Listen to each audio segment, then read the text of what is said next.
That's gonna be the first time this year I think I broke something.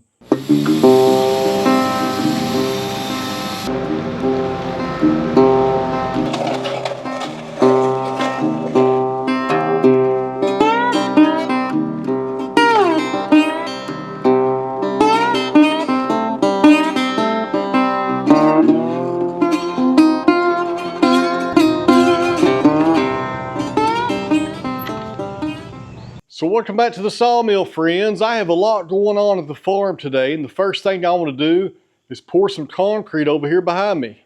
You guys hang in there. So we're working over here in the new part of the shop today, pouring another stem wall. I got the Wood-Mizer ready to go. It's hooked up.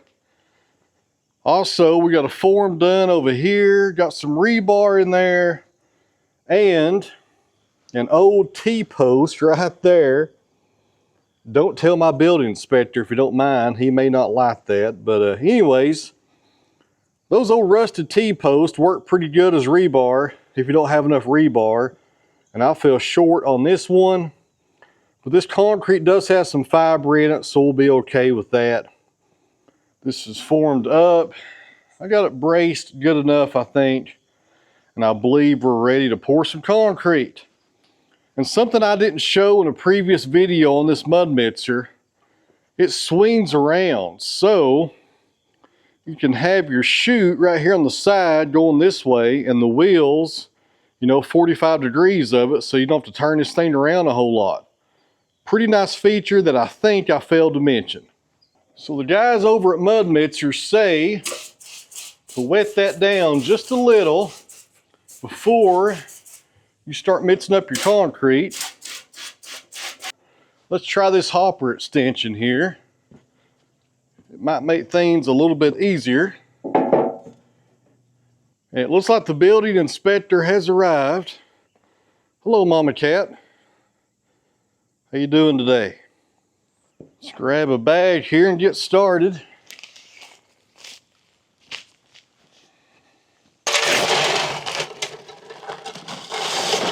Before we throw another bag in there, let's go ahead and do a trial run and get our water set just right. Last time I done this, it was a little too wet, and that was my fault. See if I can do better today.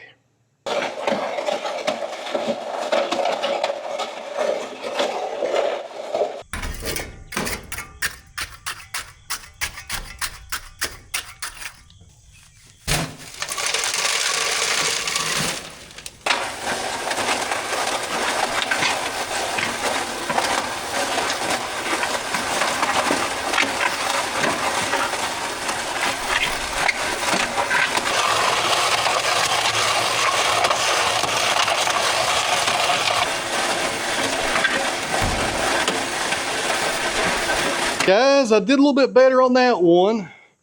It's a little wet, but not too bad.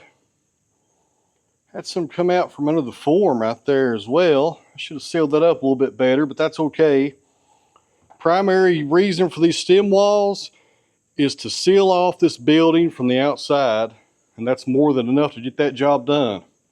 So while we're waiting on this to kind of set up here and give it a few minutes to rest, we'll go ahead and pour this one over here. I formed it up this morning. It's a little bit taller, but not as wide. And I got a lot of rebar down in that one. And to do this one, where it's taller, this chute will have to come off. It sits too low. I'm thinking after this one, I'm probably going to be out of concrete.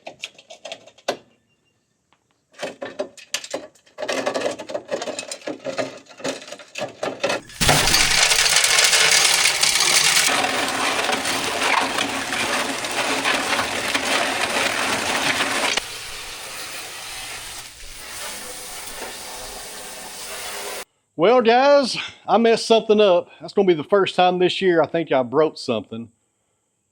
But I think we'll be able to put it back together. Let me show you what happened. So I'm over here doing the clean out on the Wood-Mizer. I had it unplugged, but when I pushed it over here, the cord must have got hung up on the wheel or something right there. I got to do a better job of watching that cord. But anyways, I plugged it up and it wouldn't work. When I opened up the switch cover, I had tore the neutral the ground and the hot wire, all three of them. I'll go all out here on this channel, guys. I tore them off the terminals right there. I can put them back on, no big deal, but lesson learned. When moving this thing around, take the cord and tie wrap it or something, because that could easily get hung on something and give you a bad day. At least it didn't break this housing or nothing like that. Could have been a lot worse.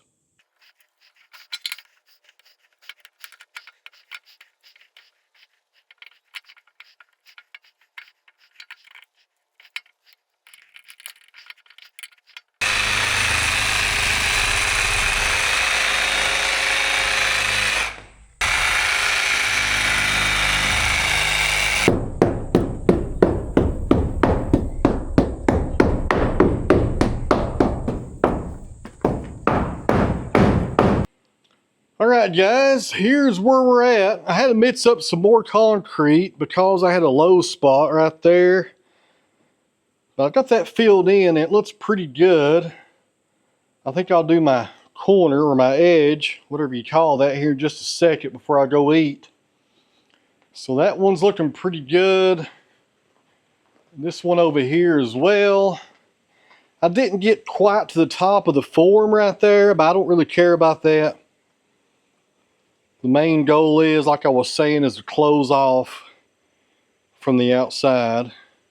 And we should be in good shape right there. That one right there is a little too wet for my liking. I may throw some Portland cement on the top of that just to drop some of that water here in just a minute.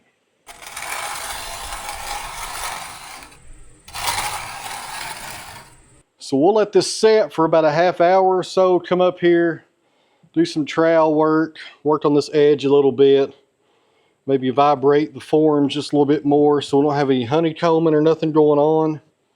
And then this right here pretty much will be done. These right here are super simple because I'm not really concerned with how smooth the surface is. So let's head down to the house, guys, and have some lunch. Guess what we're having today? Fried bologna, one of my favorites.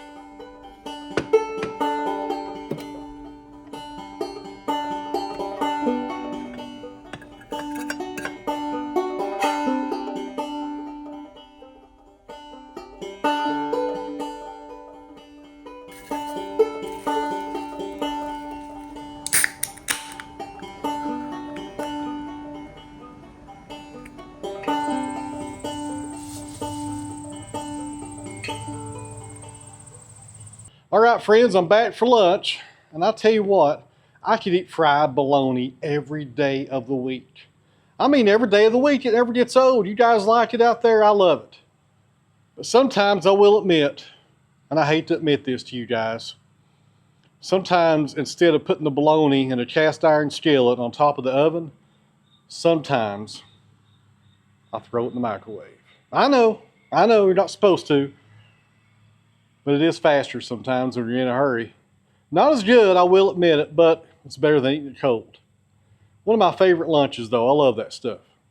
All right guys, so off camera, I did my final finish work on these stem walls. This one right here is done. We'll take the forms off tomorrow, and over here, pretty much the same thing. This one's finished up. This one right here is a little bit drier than the other one. The other one got a little too wet for me. It'll be okay. But this one is ready to go. Should be good to take the forms off tomorrow morning. Now I need to do something that I'm not looking forward to, but it will only take just a few seconds. Let me show you. I need to take those 2x4s and cut some of them in half and make some pallets for that sassafras to be stacked on. Need to build some pallets here, guys. I think I got enough lumber right there to build 2 pallets.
All right, guys, finally we're down here at the sawmill. I've been trying to get down here all day. We've got our 2 pallets ready to go. I got a few boards on the first one, and the reason they're painted black is because this is chestnut oak, and we're going to be putting sassafras on top of it. That way, when it comes out of the kiln, I'll know the difference. I usually don't mix in oak with sassafras when I'm kiln drying, but that log was mixed in with those sassafras logs we got the other day. And I can use this for furniture making, so it'll do okay. I wouldn't want to do a full load of half and half, but a few boards mixed in will be just fine. So now we need to get some logs and bring them over here to the mill. And to do that, we'll use this new grapple I got from Easton Made. And I think we'll take these side plates off. I brought myself down a large crescent wrench to do that, and hopefully I got enough power in me to get that thing loose. Where's it at? There it is. That should do the job. Key word is should. Famous last words, it probably won't.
I'm sure you guys noticed that wrench was nowhere near big enough for me to get those bolts loose right there.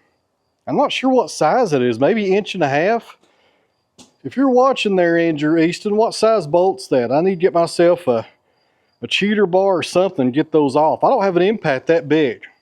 So anyways, guys, over here on the saw deck, or the log deck rather, that sounds a whole lot better.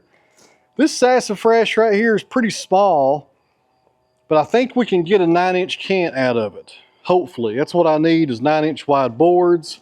And this one over here, I think, is the biggest log on that load the other day. I think it's the biggest sassafras he brought me. This is a really nice one. A little bit of taper to it, but not too bad.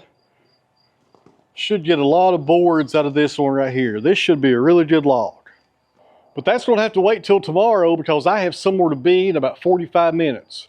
I'll see you guys back here bright and early. Don't go anywhere. Well, good morning, friends. Welcome back to the sawmill. I just pulled the forms off that concrete we poured yesterday morning. I think it looks pretty good. Let me show that to you before we head down to the mill. So for me, being a concrete amateur at best, it's kind of exciting to come out the next day to pull off your forms and see how you did. And I think we done okay on this one.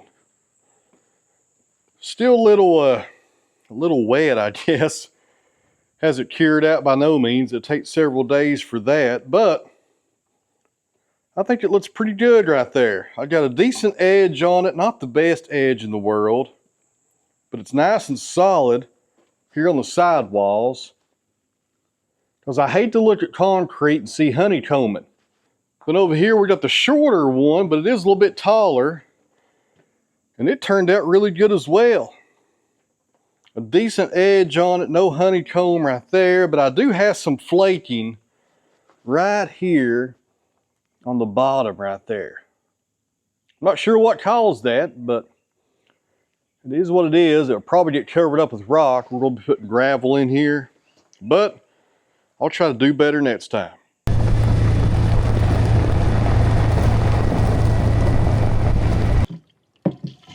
I'm not sure I've showed this to you guys yet.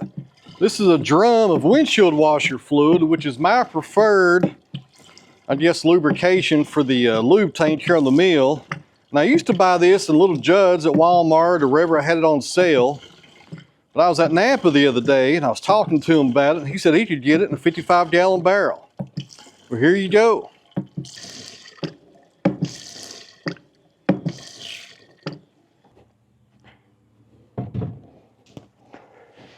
Add some of this spindle lubricant here. It's not as good as diesel, but it helps whenever you're sawing pine. And I need to saw some pine probably tomorrow.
Friends, we did decent on that log. These boards are 7 inches wide, and how many did we get?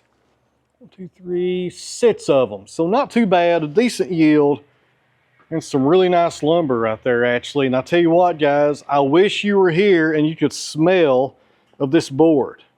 It smells just like root beer. It's ridiculous the odor comes off of this lumber.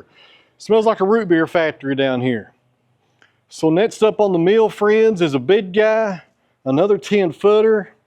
We're looking at the large end right here. And this one right here, guys, should be a good one. Let's get this one loaded up.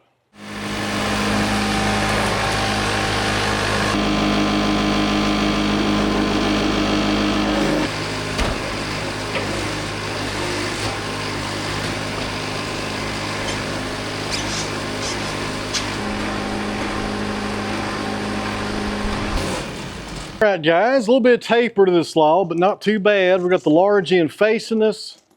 Diameter down here is about 24 inches. That's really big in this area for sassafras. Good size log. Small end down here, and a lot of people get tore up when you talk about the large end and the small end. I really don't care which end I'm sawing into. It really doesn't matter to me. 19 inches on the small end. So looking over this log, friends, everything looks pretty good. The only defect that I can see is right there. And other than that, should be pretty clear on all 4 faces here. Get ourselves some nice 9-inch cants out of this and a lot of lumber.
right, guys, get a little windy out here. Supposed to have a storm moving in. I think it started raining already. I need to make a few more cuts on that sassafras and that log will be finished. I'll probably do that later off camera once the storm passes through. But guys, take a look at this. 15-inch wide sassafras. I may not run these through the edger. I may keep these for something else. I've got about 4 over there and this makes 5, and it's hard to get really wide sassafras. This will make some really nice tabletops or cabinets or who knows. I may keep these for myself and not make these into shiplap. These are really nice right here. And something else, wormy maple or ambrosia maple is caused by the ambrosia beetle. I'll put a picture up on the screen. And when the beetle gets inside the tree, that's what makes that wormy pattern that you see. I'm seeing that in this sassafras right here. So you have a hole right there where the beetle passes through. And right there's the trail. Very similar to ambrosia maple. For you foresters out there, and I know there's some out there that watch my channel, have you ever seen ambrosia beetles and signs of it in sassafras? This may be pretty common, it may not be, I'm not sure, but let us know down in the comments if I'm thinking right here. And that's what I think I'm looking at. It looks like we got the little hole right there where the beetle comes through, and there's the discoloration that's left, which is the body of the beetle contacting the wood right there. That's what causes that color. Pretty interesting though, and I may be totally wrong. This may be a different kind of beetle or bug causing this, but I could be right. Who knows? Go look down the comments and scan down through there, and hopefully somebody either confirms what I said or they set me straight, one of the two. But guys, this is some nice stuff right here. These boards we will not edge down. I just made an executive decision. We will keep these total width, and we'll build ourselves a nice table with these when they come out of the kiln. I got plenty of sassafras, so we will definitely save these, because I'm not sure when I will get another log that will produce this wide of boards in this species. All right, guys, I guess I'm done for now. We got some storms moving in for the next few hours. I'll probably come back down here after dinner and finish up this log and sticker all this lumber. So in closing here, guys, thanks for watching. I really appreciate it. If you don't care, hit the thumbs up button, and I'll show, my goodness, I can't talk. Also, make sure that you're subscribed to the channel. Sometimes YouTube unsubscribes people, I've been told, so make sure you're still subscribed. Once again, guys, thanks for watching, and I'll see you in the next video. I was going through my pictures on my phone this morning and check this one out. This is from 2018. It's when we first bought this farm, and it's in the building I'm standing in right now, or the concrete slab I'm standing on right now. That building's long gone. We replaced it with this one. But that's Bruno on the Mahindra tractor that we bought when we bought this farm. And you can see right behind him there's a small New Holland tractor. That's kind of neat right there, because it shows how far you come when you look back at pictures like that. That was 7 years ago where I'm standing right now, and now this building, instead of being 20 by 70, is 30 by 72. And it's also got a new extension on it, and it's a lot taller, and it's a whole lot better. Kind of neat to look back on stuff like that and not forget where you came from. We got a lot done here over the past few years.